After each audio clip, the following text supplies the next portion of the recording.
Hello, beloved Earthbound fam. I hope all is well in your world, my friends. If so, appreciate these calm moments and try to hold on to this mindset as we venture into the remainder of this Cancer season, which is the prerequisite of the Leo season's roar, which all of us will be involved in. Whether it's a roar of triumph or a roar of turbulence will be relative to your perspective on how the shifts are shaping the new age, which is the age of Aquarius, as it becomes official on July 30th, just 9 days into the Leo season, when the nodes shift into the North Node shifts into Aquarius and the South Node shifts into Leo. Sorry, my words are getting a little mixed up. As you can see, this would be Mercury in retrograde, and I'll just have to slow down and take a breath. But anyway, let's not get ahead of ourselves here because there's much to discuss about what's on the zodiacal agenda for us tomorrow, July 7th, 2026. So let's get right into it. Tomorrow, or if you're watching this on July 7th, today, opens the 7-7 portal, which is the peak of the Sirius Gateway. In astrology, Sirius is known as the second sun because at this time of year, his star rays are at their most intense, along with his brother's rays, those of our father sun.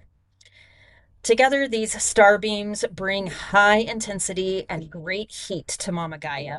And we also know this as the dog days of summer, as Sirius's alibi is the dog star due to the bright blinking of Sirius in the eastern sky just after nightfall. And since the constellation Sirius resembles a dog, they attributed the bright blinking to that of a dog barking. I'm sorry, they attributed his bright blinking to that of a dog barking. This has even been brought into our own currency or our current state as the naming of the company Sirius, which takes its name from the constellation which takes its name from the constellation for its booming sound system, speakers, etc., all that good stuff. As Sirius rises to his highest and brightest height in our night sky, he introduces us to the soft opening of the Lion's Gate portal, which is probably more familiar sounding to most people out there.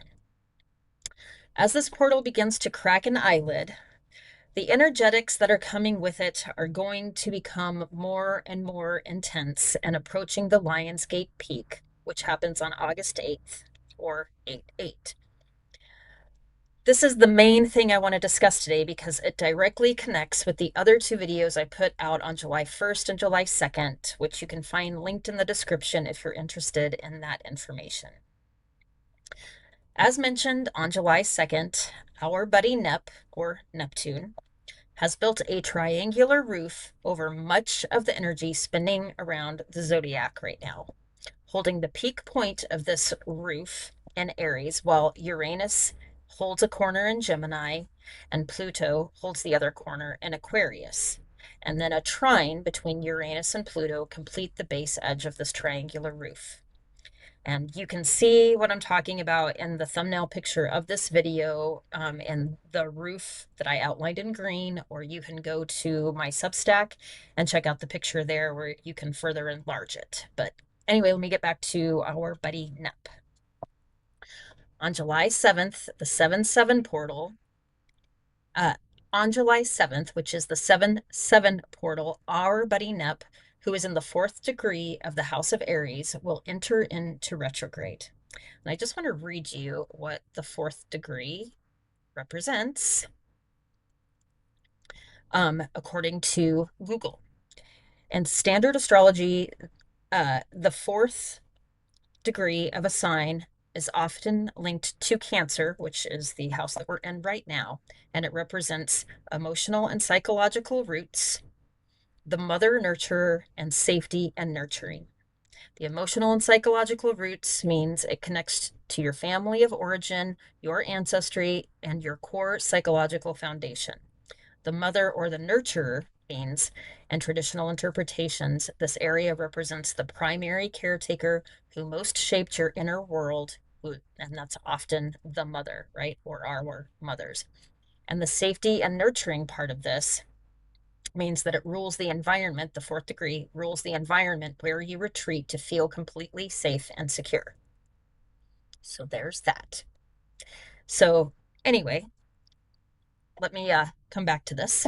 On July 7th, the 7-7 portal opens, and our buddy NEP, who is in the fourth degree of the house of Aries, will enter into retrograde and will remain in retrograde for just over 5 months, not going direct again until mid-December of 2026, December 12th to be exact. This is a really big deal, y'all. I mean, a really big deal. And I can't really emphasize that enough, so I won't even try, but I will explain the why. As always, reel this message in or release it freely if it doesn't resonate with you. I'm just relaying what's written in the stars as I interpret it. So bear with me here or move on if it's not your thing. I totally get it. No big deal. No hard feelings. Anyway, Neptune is the planet who represents the most spiritually in tune vibrational frequency. He rules the house of Pisces, which is the very last house of the zodiac. As the ruler of the last house, Neptune has been through it all, so to speak. He has endured much turmoil in his zodiacal journey, and he has also dealt it out in great amounts. In ancient Greek myths, Neptune, Pluto, and Jupiter were the three sons of the Titans, Saturn and Rhea, who took it upon themselves to kill Saturn and take over the throne of the heavens. This task was endeavored by all three, but Jupiter, who would be Zeus in Greek mythology, is the one who struck the final blow and therefore was the one who received the title of the King of the Gods once the war with the Titans was over. Jupiter and our buddy Jupiter was given the realms of the earth and sky to rule. Pluto was designated to be the god of the underworld, and our buddy Nep was given the realms of the water worlds. But this is not the realm he wanted to rule. He wanted to rule the sky and the earth, and Nep and Jupe had it out numerous times over the divisional assignments.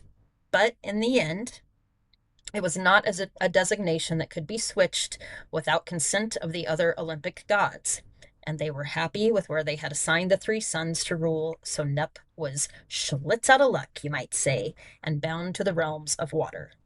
That's a little astro humor for you, because Jupe represents luck. Anyway, sorry, that's just cracking myself up. Eventually, Nep became very keen to his realm because the realm of water represented the emotional stability of all life in the cosmos. Once he realized that he could become not only the ruler of the earthly and cosmic waters, but also the ruler of the emotions when it comes to the forms of life that experience emotions, he began to see how powerful this placement really was. And this is where the importance of Neptune and retrograde comes in. Because when Neptune is direct in his positive aspects, he's capable of dissolving all that threatens our spiritual beliefs, our growth and our expansion when it comes to our spirituality, and creating a complete world of emotional bliss and harmony through community and camaraderie that cannot be broken. Basically, a heaven on earth, if you will. However, in its negative aspects, our buddy Nep becomes the greatest at deception, inverting the harmony and peace that should create complete bliss, and instead making this seem like it's an unreachable goal, pitting people against each other through forms of competition and corruption to try to obtain these things that simply aren't achievable if community and camaraderie are not practiced. So, in his direct motion, Nep can easily fool people into thinking they are doing the right thing by hurting and judging others for their perceived shortcomings. But in his retrograde, all of those deceptive perceptions rise out of the murky waters and become crystal clear. What I'm getting at is that when Nep goes retrograde in the house of Aries on July 7th, he will trigger an internal awakening many people cannot fathom being prepared for. which will then trigger an outward awakening that hasn't become seen on the world stage for over 165 years, because it takes NEP 165 years to circle around Father Sun. Therefore, NEP has not been in this position at the fourth degree of Aries in retrograde for 165 years. That means that literally no one on Earth at this time has ever experienced our buddy Neptune at this placement in the zodiacal wheel. Ever. This is a big deal. A little more emphasis. This is a big deal. Anyway, the House of Aries is all about what is just as it is. No candy coating. No sugar to make the medicine go down easier. No fluff or rose color on the proverbial glasses. All is seen for exactly what it is, whether we like it or not. While NEP is retrograde in the House of Aries, he has no power to deceive. He has no strength to pull the wool over anyone's eyes, nor the will to try to fool anyone into thinking that things are different than what they seem to be. They are what they are. And as we move into NEP's 5-month retrograde trip with him, this will be exactly what we will be experiencing as well. Everything as it is, just as it is. We could literally call this the greatest reveal of our time. And the reveals that will be revealed are going to be some of the biggest revelations that any of us have ever lived through. So, again, if life is cool, calm, and collected for you right now, hold on to this energy and do your best to continue exuding it out into the aether, because the times we're about to experience are going to be epic. How could they not be? I mean, after all, we're all on the precipice of an entirely new epoch. What a time to be alive! Truly, truly, truly. So, anyway, I'll be back soonish with more about the zodiacal roof that NEP has configured with Uranus and Pluto. And in that, I'll go more in depth as to why these two planets are going to push this new epoch into the forefront of our future, which will quickly become our present state of being, day by day, and in some cases, hour by hour. We're already seeing the huge shifts taking place as Mama Gaia purges more and more of what and who is no longer serving her and her collective's highest and greatest good. For instance, the huge earthquakes all around the world, and take Typhoon Bavi for another example that's building momentum in the Pacific and getting ready to slam Guam and all of its surrounding islands any moment. It's worth your time to research what was going on in the United States territory 165 years ago to get an idea of how incredulous NEP and Aries can be. And I'll just give a quick mention for those who are not aware that Guam just happens to be a U.S. territory. And it's also should not be lost in translation that the word typhoon has a direct correlation to the Greek myth of Typhon, the son of Gaia, Mama Gaia, Earth, who was, excuse me, who was created to destroy all that Zeus had built when Gaia perceived that Zeus was abusing his power as the king of the gods. Just an interesting synchronicity. Or is it? Anyway, I've bogged up your brains enough with this bit of astromancy, so I will say adios to y'all for now.